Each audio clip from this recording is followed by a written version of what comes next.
चुप हो जाओ।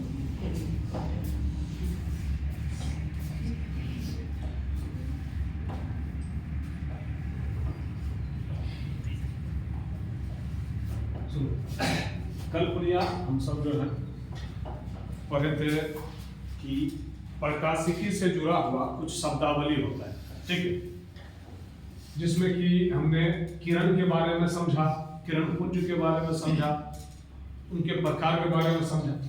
अब ये 3 गो शब्दावली है, जिसमें पहला है पारदर्शी माध्यम, दूसरा है अपारदर्शी माध्यम और तीसरा है पारभासी माध्यम। पारदर्शी माध्यम बड़ा आसान है कि जिस माध्यम से होकर प्रकाश जो है आर पार निकल सकता है, मतलब उसको उसमें लाइट दो तो प्रकाश इस साइड से देगा, यहां पर यह पदार्थ है उस साइड निकल जाएगा, आर पार निकल जाएगा, तो समझ लो वो पारदर्शी। कुछ ऐसा होता है, उदाहरण के तौर पर कांच और बताओ चश्मा, वो भी तो कांचे का बने। जल और वायु,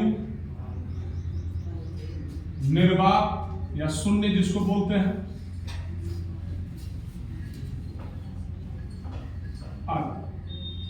इन सबको देखो तो इस पे जैसी प्रकाश पड़ता है तो आर पार निकल जाता है, इसलिए ये सबको बोलेंगे पारदर्शी माध्यम। इसमें कोई दिक्कत नहीं। फिर दूसरा आ जाओ अपारदर्शी माध्यम, तो जिससे होकर के प्रकाश जो है आर पार नहीं आ जा सकता है उसे अपारदर्शी। जैसे दिवाली है, प्रकाश इस पे देंगे तो क्या आर पार निकल जाएगा? नहीं निकले। तो जो प्रकाश को आर पार अपने से होके नहीं होने देता उसको बोलेंगे अपारदर्शी। बताओ इसका कुछ उदाहरण। अच्छा, पहला दीवार, और टेबल, प्लास्टिक और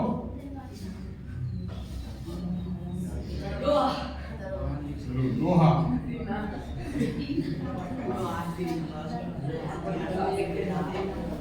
ये आदि सब में आ जाता है। चलो अरे ध्यान दो, तो इसमें कोई दिक्कत नहीं। अब आ जाओ पारभासी माध्यम, इसका क्या हो जाएगा उदाहरण? देखो ये क्या बोलता है, जिससे होकर प्रकाश का कुछ भाग ही, मतलब आंशिक रूप से ही प्रकाश जो है, मतलब उसका कुछ हिस्सा जो है आर पार हो जाता है, कुछ नहीं हो पाता, तो उसको कहते हैं पारभासी। जैसे घिसा हुआ कांच, घिसा हुआ कांच, बहुत बढ़िया। तेल लगा कागज, कुहासा,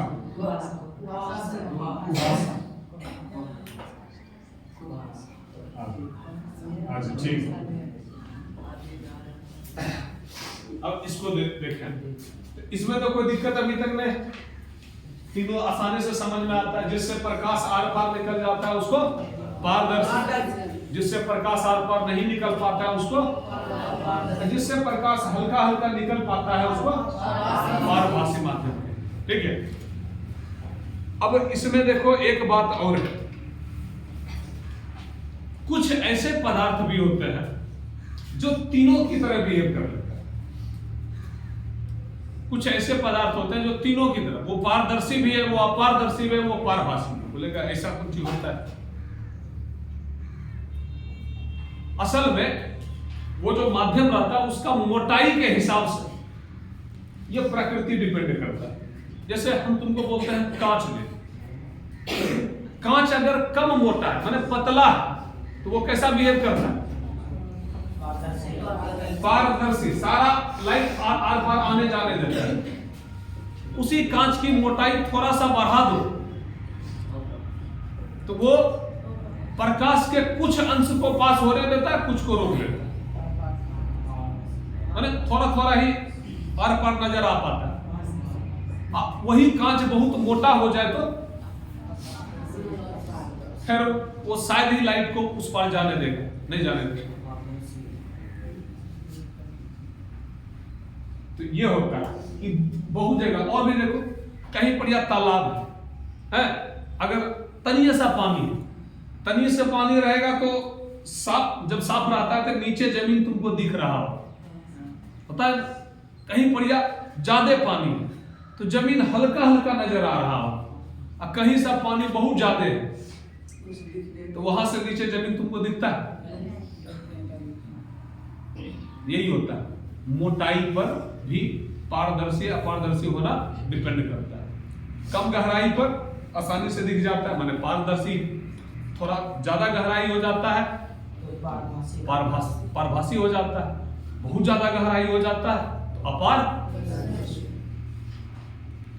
बात समझ में आ गया? इन तीनों में दिक्कत? ठीक, उदाहरण करो।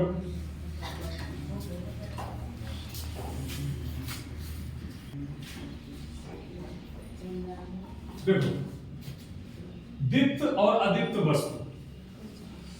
देखो, दुनिया में जितना भी वस्तु है, अगर हम उसको देखें तो वो प्रकाश छोड़ता है, मतलब उत्सर्जित करता है या नहीं करता है, इस आधार पर उसको दो वर्ग में बांट सकते हैं।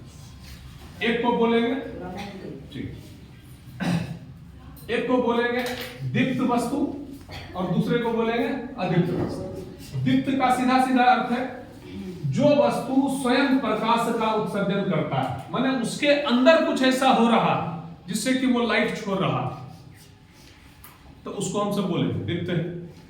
अभी जो बल्ब जल रहा ये क्या है? दीप्त है, क्योंकि इसको बिजली दे रहे हैं तो ये खुद से लाइट छोड़ रहा। ऐसा नहीं कि किसी और से लाइट आया उस पे फिर वो चमक रहा। ये बोर्ड जो दिख रहा है ये कैसा है? दीप्त है या अदीप्त? अदीप्त है। बोर्ड से कोई लाइट नहीं निकल रहा, बल्कि बोर्ड उस लाइट की मदद से दिख रहा। समझ लो, एकदम खुश रहो, खूब खुश रहो, खूब नंबर लाओ।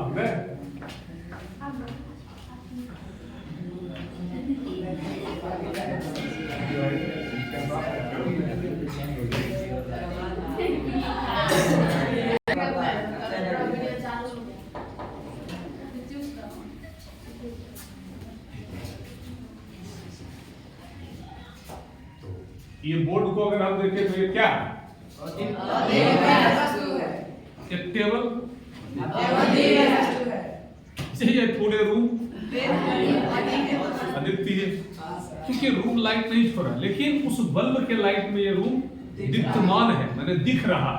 तो वही उल्टा दूसरा अदीप्त वस्तु, कि जो वस्तु स्वयं प्रकाश का उत्सर्जन न करके अन्य वस्तुओं के प्रकाश से दीप्तमान माने देखने के योग्य होता है, तो उसे कहते हैं हम सब अदीप्त वस्तु। यहां देखो, दीप्त में हो गया जलता हुआ बल्ब, सूर्य, तारे, ये सब। अच्छा, अब तुम सबसे अगर कोई पूछे कि ऐसा सूर्य और तारा में क्या खास होता है कि वो लाइट छोड़ रहा होता है? कौन? जोर से बोलो। नाभिकीय, पूरी सब जानता है। नाभिकीय संलयन की क्रिया, असल में जितना भी तारा है और जितना भी तारा होता है, खास करके सूर्य भी हमारा एक तारा है, तो इन सब के भीतर में एक क्रिया हो रहा है जिसको बोलते हैं नाभिकीय संलयन। और उस संलयन की क्रिया में खूब सारा एनर्जी निकलता है, ऊर्जा निकलता है। उसी ऊर्जा से जो है ये पूरा अपना सौरमंडल दीप्तमान है, चमक रहा है सूर्य की चमक से। उसी तरह से हर एक तारा में वही नाभिकीय संलयन होता है, जिससे कि वो लगातार चमक उत्पन्न कर रहा है, यानी प्रकाश छोड़ रहा है। अदीप्त वस्तु में अगर देखें तो लकड़ी है, कुर्सी है, ये सब तो दिख ही रहा है। अपना चंद्रमा को देखो, अभी कल ही माघी पुनिया था ना, रात चांद देखने होगा तो बड़ा चमक रहा।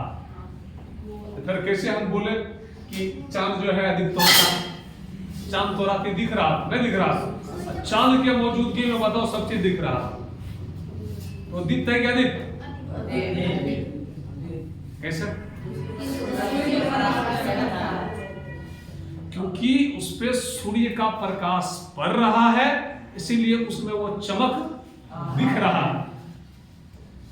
वो 28 दिन का अति जो चलता है चंद्रमा का, मतलब चारों बगल चक्कर जो लगाता है पृथ्वी का, उसमें देखो अलग अलग दिन चंद्रमा अलग अलग मात्रा में चमक देता है, क्योंकि वो उसका खुद का चमक नहीं, वो किससे ले रहा है? सूर्य से।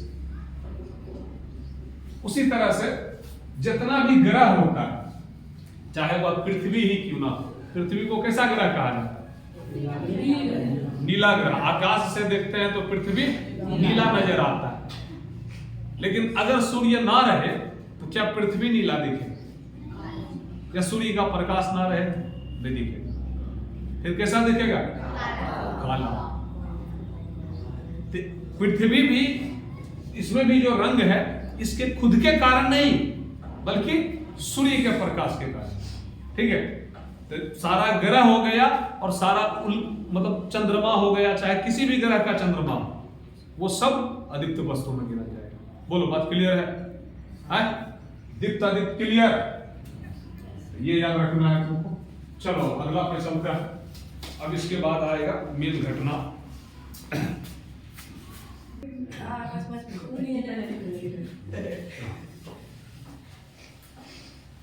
देखो, प्रकाश का परावर्तन। अब इस घटना को समझो। क्या बोलता है कि जब प्रकाश की किरण किसी परावर्तक सतह से, परावर्तक से या परावर्तक सतह यहां लगा सकते हैं, सतह से टकराकर उसी माध्यम में लौट जाती है, तो इस घटना को प्रकाश का परावर्तन। तुम सब पूछोगे परावर्तक क्या चीज होता है?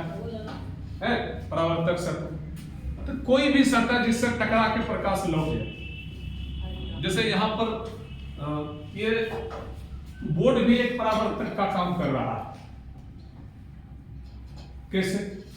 तो ये प्रकाश जो है बल्ब का इस बोर्ड पे पड़ रहा है, टकरा के तुम तक पहुंच रहा है, तो बोर्ड दीप्तमान हो रहा है।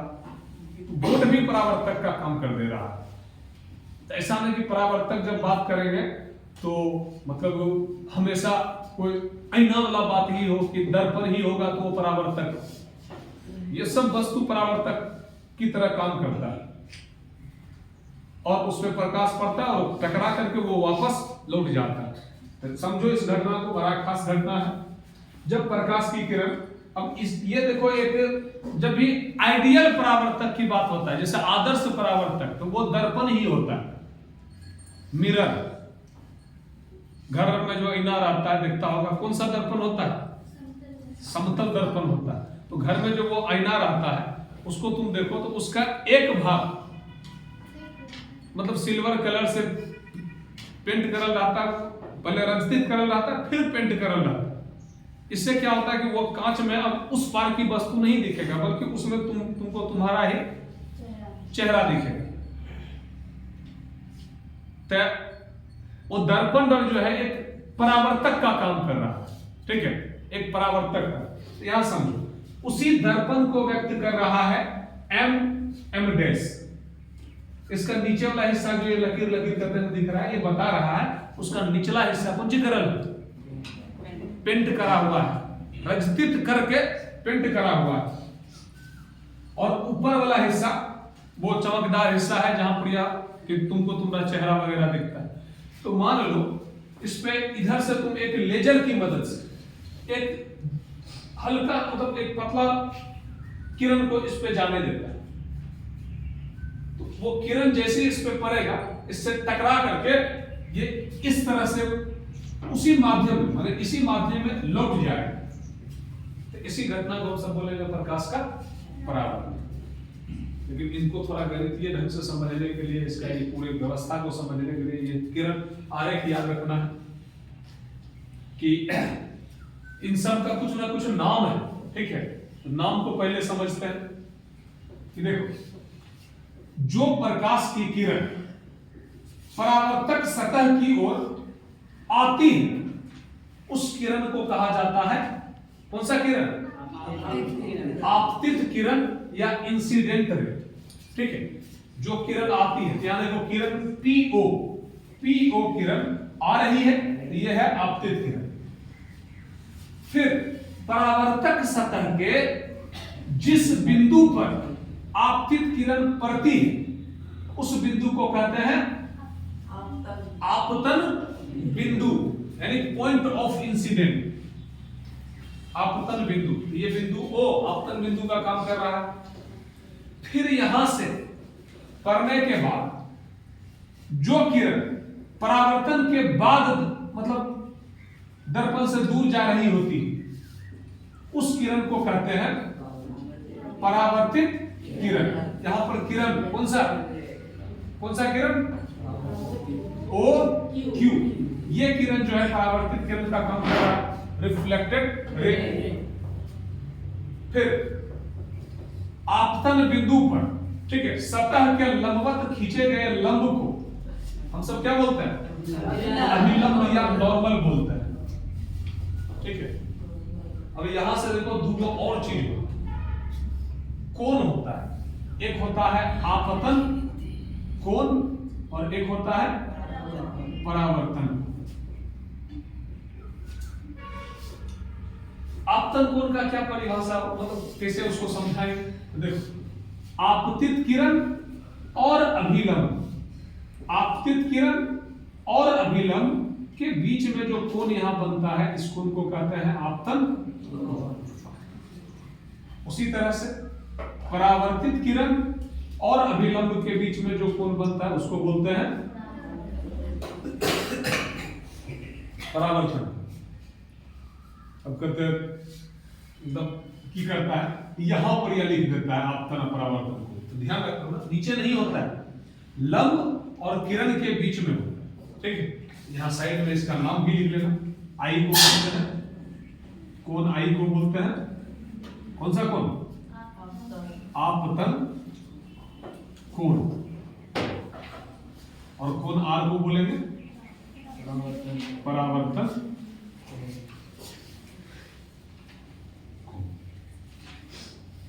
ठीक है, चलो इसको बढ़िया से दिखा दो, सबका नाम करो।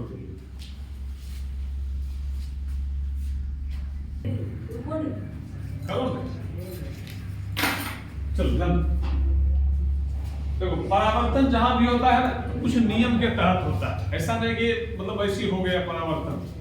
परावर्तन जहां भी होता है वो एक नियम के हिसाब, मतलब दो नियम होता है परावर्तन का, उस नियम के अनुसार ही हमेशा परावर्तन की घटना घटित होता है, ठीक है। तो यहाँ पर अगर हम देखें तो इस सब का यहाँ पे अभी नाम दिखा देते हैं, इसको बोलते हैं आपतित किरण, इसको बोलते थे परावर्तित किरण, और ये था अपना अभिलंब, अभिलंब। तो देखो पहला नियम क्या कहता है? कहता है आपतित किरण, परावर्तित किरण तथा आपतन बिंदु पर डाला गया अभिलंब तीनों एक ही तल में होता है। तल में होता है, एक ही तल में होने का क्या मतलब है? कि हाँ देखो एक ही वो तल पे आकर के सब पढ़ रहा है। देखो इसको ऐसे समझो, जैसे इसी को हम लेते हैं ये देखो ऐसे करके एक तल बना रहा, ये एक तल है कि नहीं है?